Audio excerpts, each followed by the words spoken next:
Quack, quack, quack, Quack. quack, quack, quack, quack, quack, quack.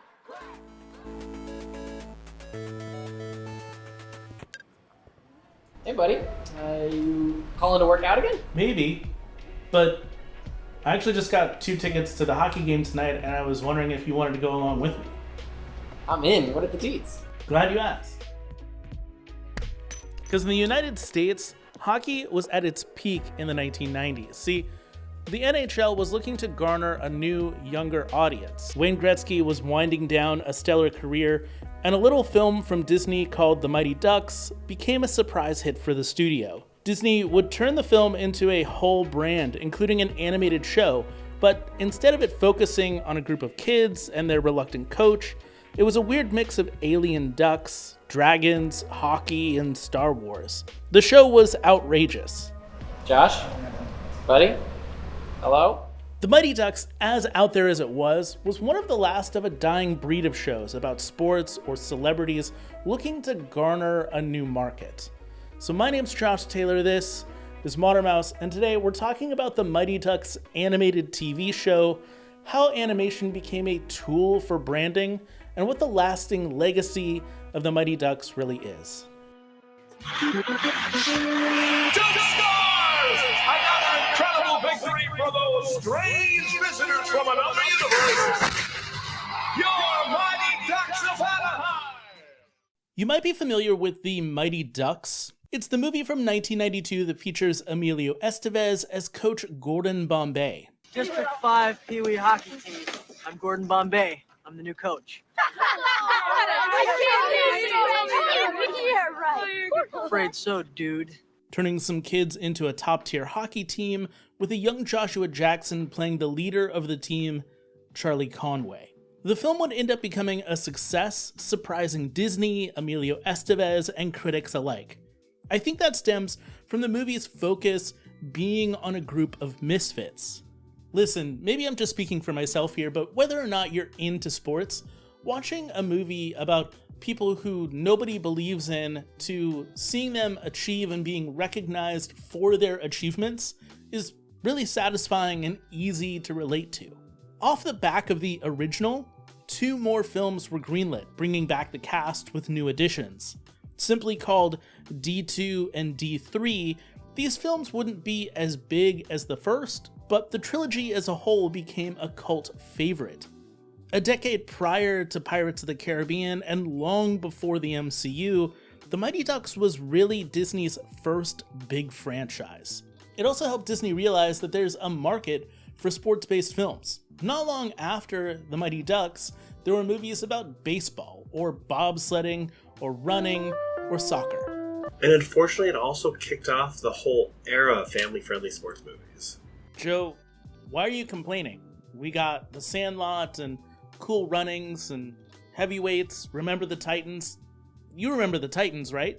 Yeah, look, those were great. They were really good, especially the Titans. But it was a whole era of just wacky kids sports movies. The decade after the Mighty Ducks came out, there was dozens of them.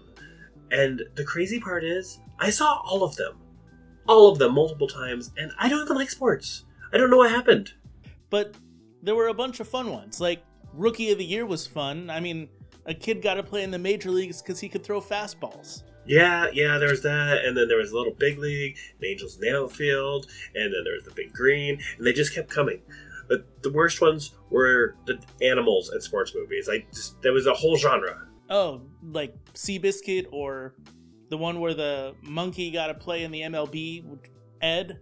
Oh, God, Ed. Yeah, with Matt LeBlanc. I must have seen it 10 times. I had terrible taste as a kid. I don't know what was happening. But the worst was Air Bud.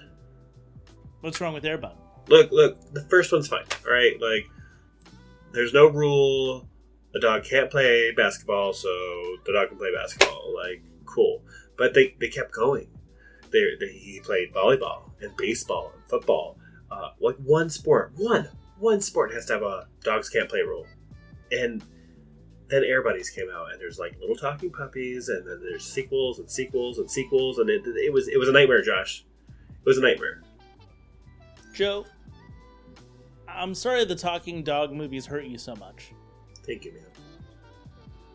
Thank you. One thing that you should know about this time period is that Michael Eisner was in charge of the Walt Disney Company, and one thing that he loved to preach about was synergy, which is a weird way of saying that things should intertwine and cooperate together as a way to make more money. Eisner also grew up a big hockey fan, so he was delighted when the Mighty Ducks became a hit. One way that Eisner saw synergy was in buying up properties and creating new ones that he felt could benefit each other. I know that people talk about Bob Iger and his legacy with the Disney Company being buying up properties like Marvel and Lucasfilm, but Eisner was doing it way before the internet had a chance to dunk on him. I mean, in 1989, he bought the local Los Angeles ABC affiliate, and by the mid-90s, he owned all of ABC as well as ESPN nationwide. Then, in an act completely unprecedented, Disney created its own hockey team, the Mighty Ducks of Anaheim. It was the first team to be created and named after a brand. The team would begin playing at the Anaheim Pond right down the street from Disneyland, which created an opportunity for sports fans to take a day in at the theme park and then head over to the arena for a hockey game in the evening. When talking about the creation of this team with the LA Times, Eisner said it's possible that the Ducks will be on Channel 9, the then Disney-owned local ABC affiliate, and they'll have duck merchandise in Disney stores and hockey-related shows on the Disney Channel. And I'm sure there will be some Mighty Duck parades down Main Street at Disneyland after we win 39 games in our first season.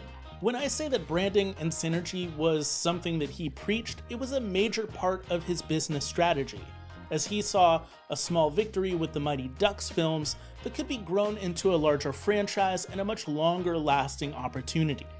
The films and the hockey team were also followed up with a branded Mighty Ducks pool at one of the Disney hotels in Orlando, as well as a Ducks-themed pinball attraction at Disney Quest in Orlando, their top-of-the-line arcade at Walt Disney World, at least for that time period.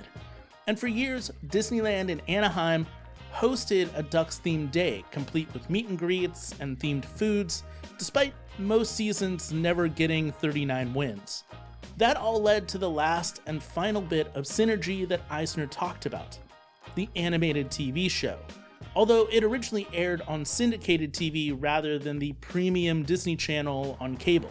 So all of that to say that the franchise, even though no longer owned by Disney, has a strange and interesting history that all ties back to Eisner, and that this building is just as much a part of Disney history as Disneyland or the city of Anaheim. That's super cool. Does that mean we can go in now? Plus, if you watch the animated show, you'd know that this place is the secret lair of the Mighty Ducks.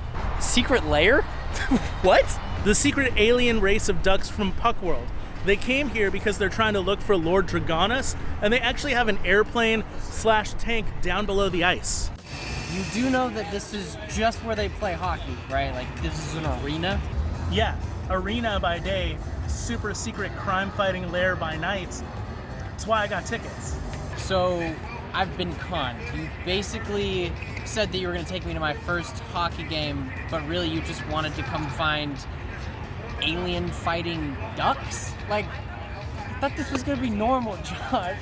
Okay, that was a lot. Saurians, tanks, Puckworld.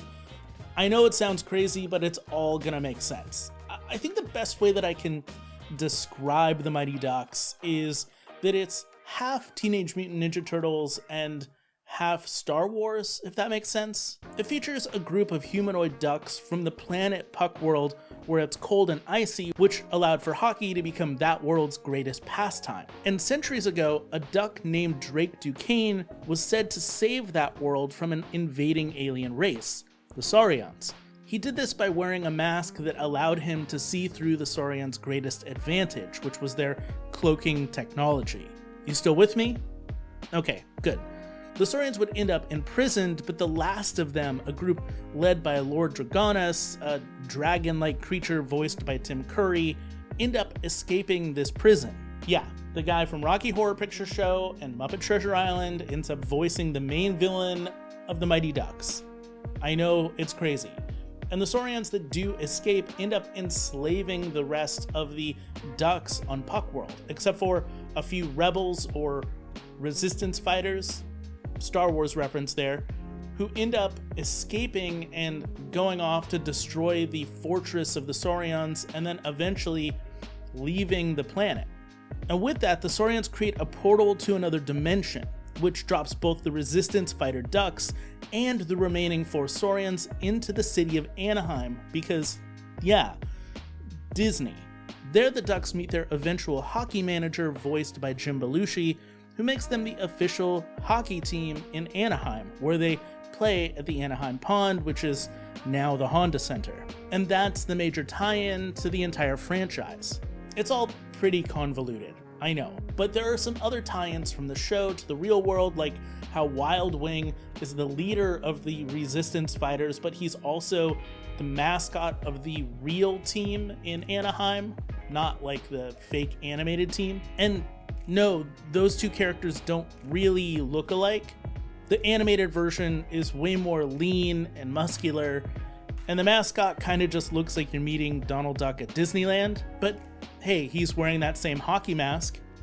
Also, the captain of the Anaheim Police in the show is voiced by Dennis Franz, best known as the main star of NYPD Blue, which was one of the biggest shows on ABC at the time, so again, synergy.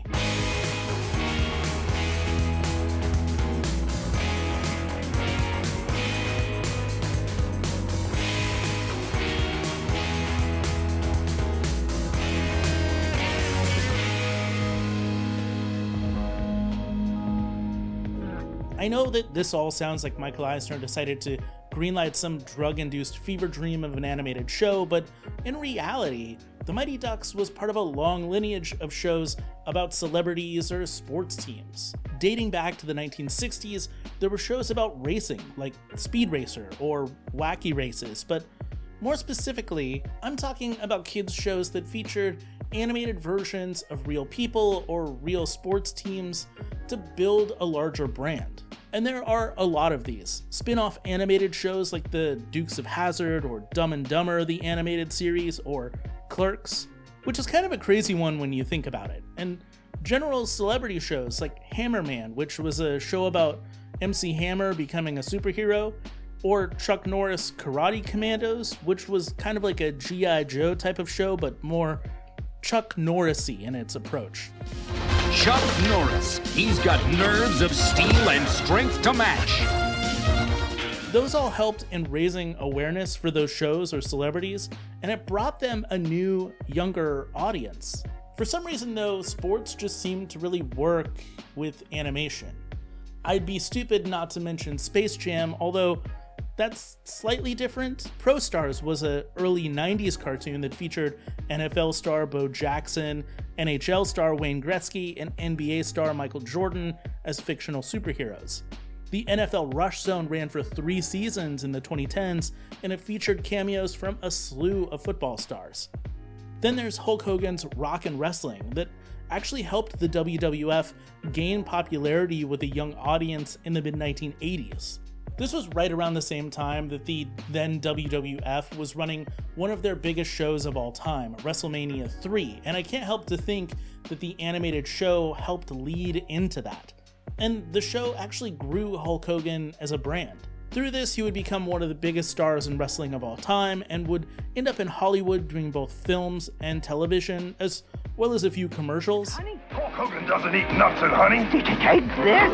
And the WWF, now WWE, has grown in popularity in part because of the animated series. And the other major one that you might recognize is the Harlem Globetrotters, who not only had 2 different shows on TV in the 1970s, but would be consistent guests on the new Scooby-Doo movies at that same time. The Globetrotters would actually make history as being the first animated show with a mostly African-American cast on TV.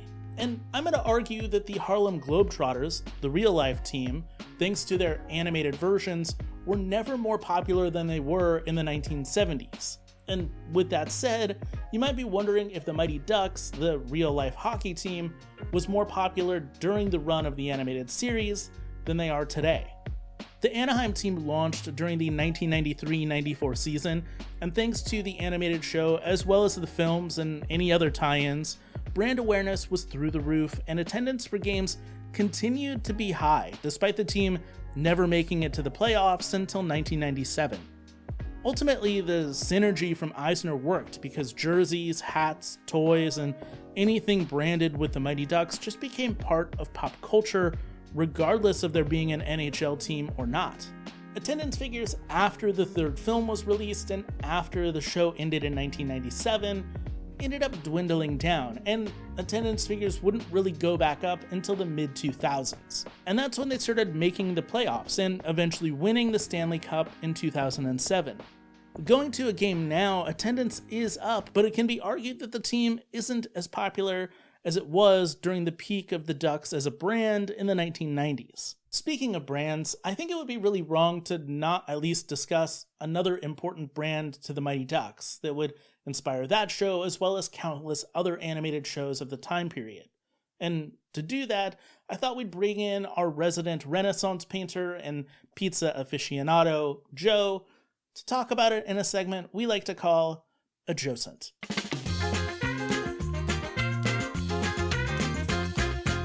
The Mighty Ducks was weird for sure, but the crazy part is it's just a symptom of an even weirder era.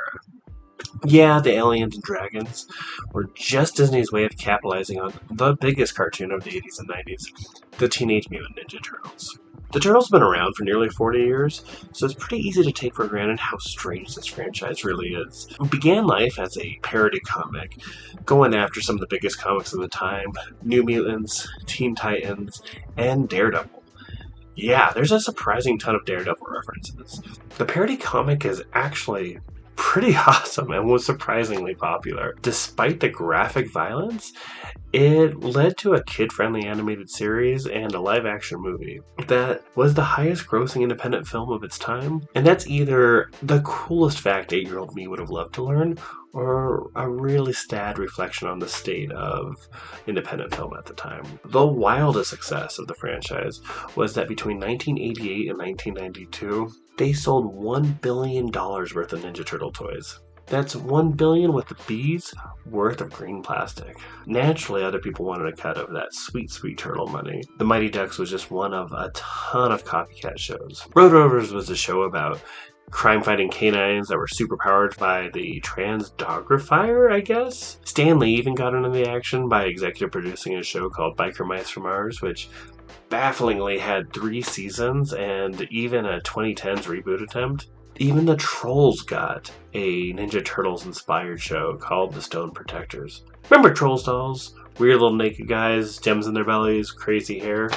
Now imagine them as large, beefy, superhero musicians. It was wild. My personal favorite was SWAT Cats, the Radical Squadron. A combination of high-tech action, neo-noir, and dark fantasy, all done with anthropomorphic cats. But clearly the biggest ripoff, and arguably the most successful of all these shows, was the Street Sharks. Using the catchphrase, "Jossum," 4 brothers were turned into hybrid sharks that chomped their way to victory against evil Dr. Paradigm and his army of hybrid sea creatures. The show not only got 3 seasons, but managed to get its own spin-off, Extreme Dinosaurs. It was all about the dinosaur alien friends of the Street Sharks, the Dino Avengers, and that's about the most 90 cents I could possibly say. I think this is something that we should really bring back, Joe.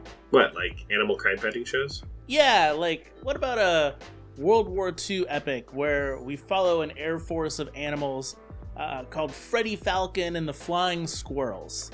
Alright, that's pretty cool. Okay, I got one though. Alright, what if a wizard from the past found a animal rescue and found 4 special canines and gave them the power of classical composers, right?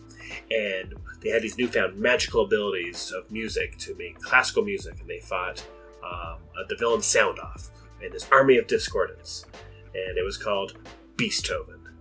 Here's one that's a bit controversial, but I think if it found the right audience, it could be a good one, right? The title of this show is all you really need. It's Rhonda Anaconda and the Blood Diamonds of Rwanda.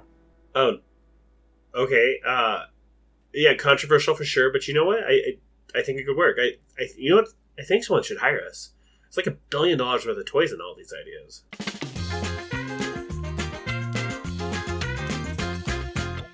Okay, so we could talk about toys and merchandising forever, and this video could be like 3 hours long, but that's not really what I wanted to do here with Modern Mouse, so instead of that, we decided to make another video that's more like a podcast where Joe and I sit down, we talk about the toys and merchandising, some of our favorite toys, some of the toys that came from the Mighty Ducks or Teenage Mutant Ninja Turtles. And when I go back and I think about like the Care Bears or Transformers or even like Pound Puppies, those things all like launched with their toys. It wasn't like they waited to see how season 1 would do. As well as some behind the scenes stories in the making of this video and some plans on YouTube, so much more. We actually have plans to make a podcast style video for all of these big narrative videos that we do, and I hope that you'll check them out either on the members page here on YouTube or over on Patreon. For just a few bucks a month, you can help us fund the projects that we do here. A little bit of money goes a long ways, trust me. Okay, let's get back to this video and the Mighty Ducks, because they weren't as beloved as some of the other Disney afternoon shows like DuckTales or even Gargoyles, but they are part of a larger legacy that Michael Eisner leaves behind. Once again, say it with me, synergy. I wouldn't say that the animated series is what killed the franchise, nor was it any one particular thing. Trends come and go, public opinion changes, and what was once hot becomes something that's not. And as you continue to make something bigger, the harder that it falls from the limelight. For example, let's take a show like Two Broke Girls. And as it gets taken off the air, it lingers a bit in syndication, and maybe a set gets left behind on a Hollywood backlot tour, but really, its loss is never felt. Sorry, Two Broke Girls fans. But if you take something like Harry Potter, which, even in the controversy of the last few years, thanks to J.K. Rowling, only now seems to be losing steam, it impacts the future film and TV rights, or the theme park attractions and attendance, video games, merchandising, and so much more that a company like Warner Brothers or Universal actually depends on. Pretty much everything in pop culture rides a wave for a finite amount of time. In fact, Disney and other entertainment companies should be much more aware of this. For a certain amount of time, you can ride high on something, but you should also have something else in the back to be able to pull forward when the time comes. That way, you're not completely dependent on one or two specific franchises. By the end of the 90s, Michael Eisner had spread himself thin, and it would be a few more years until 2003's Pirates of the Caribbean that Disney could turn to another big tentpole franchise. But is Michael Eisner at least partially responsible for the downfall of the Mighty Ducks? I guess it depends on how you look at it. On one hand, you can say that he had so much Mighty Ducks stuff coming out all at once that it overexhausted its audience and ended up dying. But on the other hand, you could say that he bled that well until it ran dry, and it was going to run dry anyways. Well, Gargoyles would continue to get comic books, or DuckTales would get a reboot years later, and yes, I know the Mighty Ducks characters do make a cameo on the show, but the Mighty Ducks has gone without really any added media since it stopped airing its first run. As the show ended, the toys stopped being produced, and ultimately the show was more of a blip on the radar of 90s TV animation. But I'd argue that because of how absolutely weird the show is, it still garners a small cult following of fans.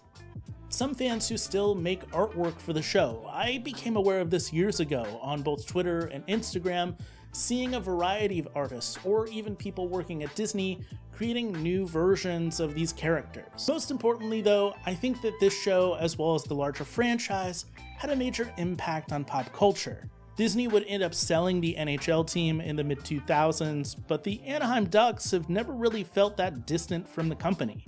The Honda Center, the former Anaheim Pond, is still just a few miles away from Disneyland, and they still celebrate the team once a year at the theme park. And while the logo for the Ducks has changed since Disney's ownership, the team still sells merchandise with all of the old logos and colors. The classic hockey mask that has such a pivotal role in the animated series is something you can buy at the Honda Center. Wild Wing is still the mascot of the Ducks, and while most people will probably think of the Emilio Estevez movies if you bring up the franchise, there are still remnants of the animated series, more so than any of the Ninja Turtles-like shows that boomed in popularity during the 90s. Maybe that's Disney's staying power in pop culture as a company, or Michael Eisner's choice and synergy and business strategy, or maybe it's about fans holding on to something that they absolutely love. Or maybe it's a mix of all three. Alright, but you know what? This was a ton of fun. It was a great time. I enjoyed the hockey game, despite the fact that there were no intergalactic dragons. Aliens. I know we talked about that Space Duck show. Have you seen the new one on Disney Plus with like the actual kids? Alright, you know what? What? I haven't seen that show at all, but I don't think a lot of people actually have, which gives me an idea for another video. Hey everybody, Editor Josh here. I just want to let you know that this video was a lot of fun to make, and if you like the Disney Afternoon stuff, I have a whole nother video about gargoyles. You can also check out our videos that are in this playlist where Jack and I go on a bunch of different adventures in Season 2. Those will be linked all around here, and in the meantime, thanks for watching, and I'm fading away.